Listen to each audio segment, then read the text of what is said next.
part of the Press Play Podcast Network. Look up in the sky. It's a bird. It's a plane. It's Superman. This is Jason J. Lewis, the voice of Superman on Justice League Action. This is Mark Wade, writer of Superman Birthright, and you're listening to the Krypton Report.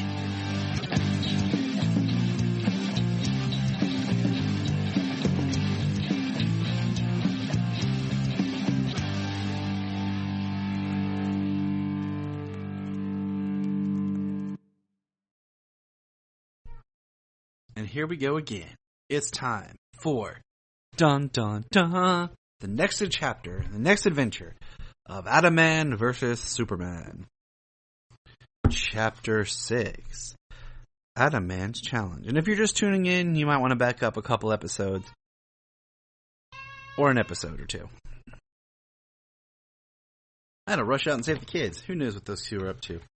Whew, Adam-Man's Challenge. X-ray vision. Superman flies in. Burns down the door. Saves Lois and Jimmy. Luthor gets rid of his thugs. Pulls them back using the coins to transport them back to his hideout. Now Luthor is working on synthetic kryptonite. He's missing one element though. Radium. Perry, the managing editor of the Daily Planet, is not happy with Clark. Clark's not pulling his weight and doing good work. Jimmy, grab a camera. The TV manager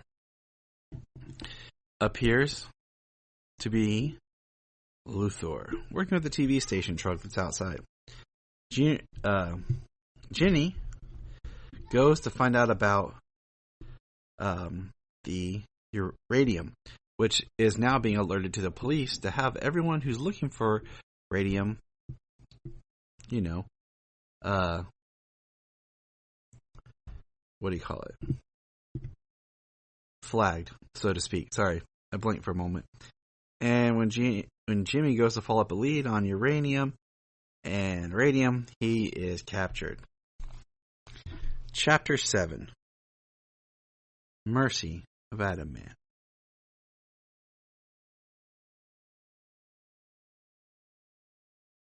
Is a weird episode because this episode is right smack dab in the middle of this serial, and it has Luthor in the cave talking to this professor doctor that they kidnapped to get the radium, the story of Krypton. And he recounts everything during the narration from the opening of the first episode of the serials back in chapter 1 of 1948 Superman about Jor-El and everything. And he talks about how this was all sent as a transmission and aboard a ship, and he alone was the only one that could decode this, and it was brought it to him. And that's how he knows the story of Superman and the planet Krypton. Meanwhile, Luthor alerts one of his men, and we find out it's Harris, a janitor that works at the Daily Planet. Luthor has men planted everywhere. Clark was working late, and as Harris enters, Clark passes out. Harris has a piece of the kryptonite. Harris goes to another dude and says, Clark Kent just passed out when I walked in. That's not supposed to hurt anyone but Superman. What does that make Kent? So Kent is Superman? When Harris leaves, Clark gets up and tries to sneak out and get away. Clark is hanging out the window trying to fool the men. Later, a ship is being launched and Superman is the guest of honor. It's a very abrupt change in the episode. All of a sudden, Superman is going to be at this guest of honor and he doesn't want to hide from the kryptonite. He's okay with being out in the open, knowing that this weapon is out there. Superman is giving this speech when all of a sudden he falls and a man comes up and says, I'm a doctor. And they have to take Superman to the hospital.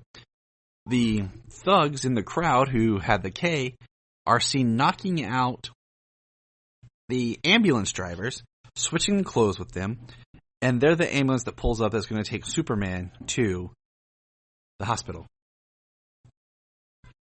The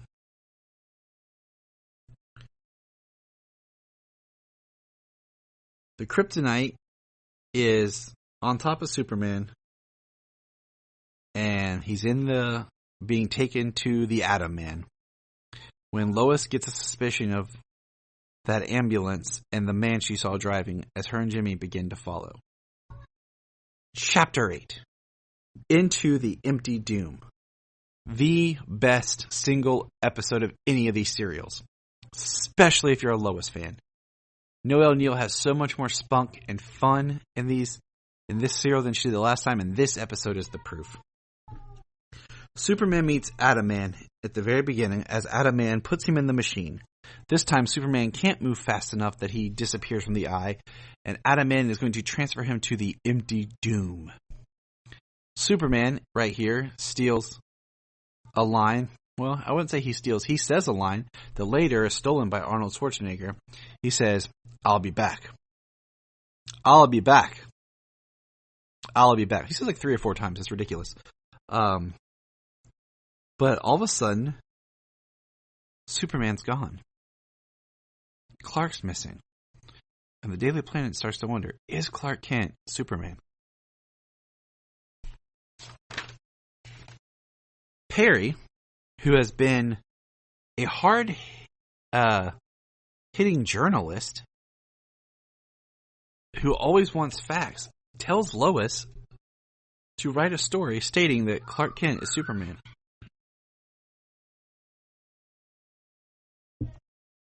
It seems very out of character, but yet that's what happens. Lois fights Perry, disagreeing. So she's sitting at her her typewriter, and Superman is trying to reach out from the Great Doom. And basically a ghostly Superman figure starts typing on her typewriter, telling her that this is Superman. And so Superman's giving Lois information of what to do. Jimmy and Lois hatch a plan, and Lois goes into Perry's office complaining about the story about Clark Kent being Superman. Just then, Perry gets a call from Clark saying, "I'm on a big story. Gotta go. Can't talk long. I'll be in touch." Hangs up. Perry then says, "Oh, that was Kent. I guess he's not Superman. He's on to something. Wait, he didn't say where he is. Trace that call."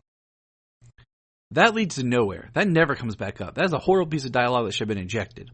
But anyway, what we find out when Lois walks out of Perry's office is that Jimmy had snuck downstairs to a payphone, called Perry's office pretending to be Clark. Jimmy comes in, they're chuckling together, and Lois sends him out for burgers and coffee. Superman once again communicates with Lois of a plan. Jimmy comes back with burgers, but no coffee.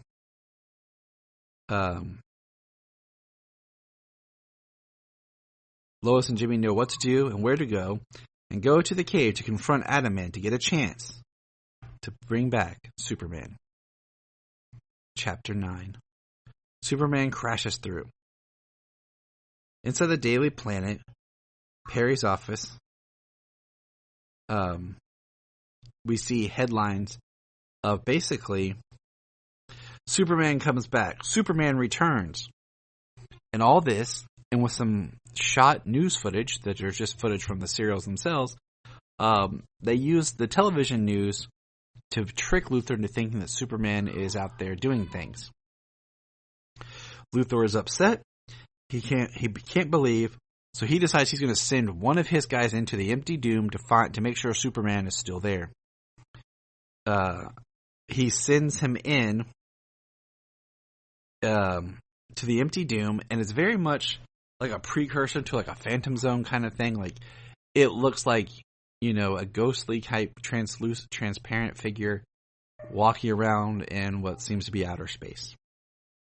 The guy comes in, and Superman starts to fly down and uses the guy's entrance as a way out, and Superman ejects himself from the Empty Doom, knocks out, there's a fake K laser that's shooting, but it hits Atom Man, and we see that Atom Man is just a robot. Well, or at least a robot head. Clark tells Perry that it's Luthor. Perry yells at Lois for the previous story, and she quits. And then we see she's in Luthor's office and asking for a job to work for his television because she is angry at the Daily Planet. She wants to get even with Clark Kent. We see Lois outside entering people for TV. And this is when we get to see that the TV truck is actually using a sophisticated machine hidden in the back of the truck to look at safes to get the codes to rob these places. That's part of Luthor's plan. Meanwhile, Jimmy's on his way back, and a train is coming right at Jimmy, whose car is in trouble. Chapter 10. Adaman's Heat Ray. Lois is still working for Lex. Using the TV truck to rob places, she is unaware of her involvement in these robberies.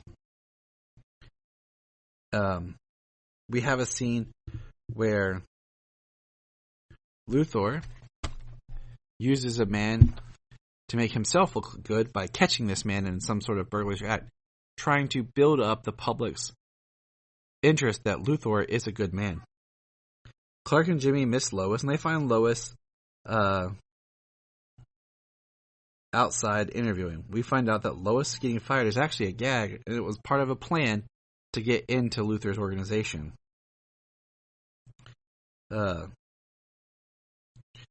Meanwhile, while they're out on the street and Lois is doing the TV interviewing, Clark and Jimmy show up and ask to be interviewed.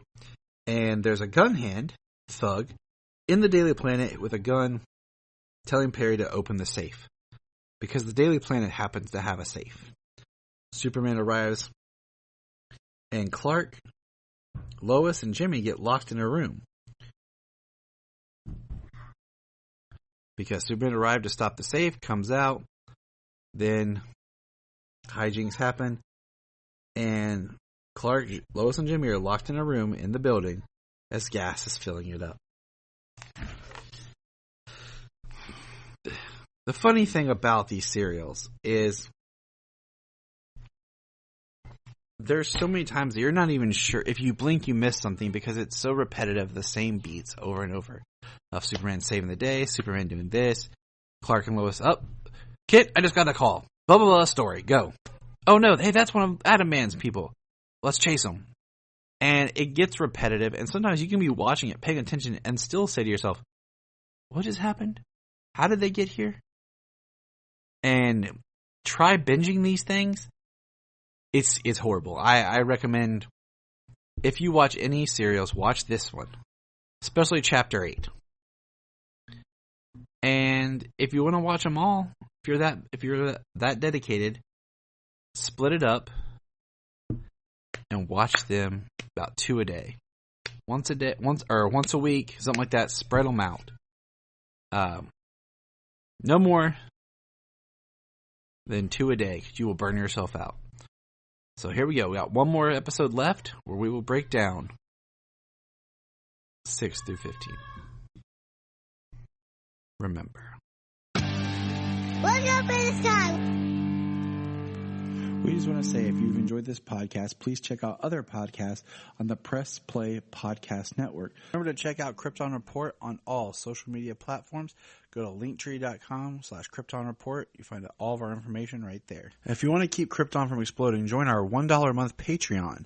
That's right, for $1 a month, you'll get extra special content that you don't get on the main show, like movie commentaries and whatever else comes out of our mouths. So check it out, patreon.com/Krypton Report. If you are like Tyler and James and can't get enough Super Talk, check out these other podcasts. Digging for Kryptonite, Supergirl Radio, The Last Sons of Krypton, the Superboy Legacy Podcast,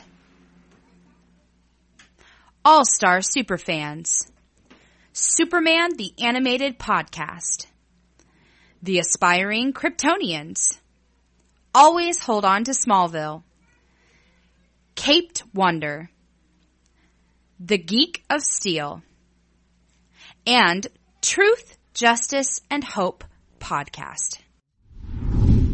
Hey, we're going to press pause and hear a few words from our other podcasts on Press Play Podcast Network.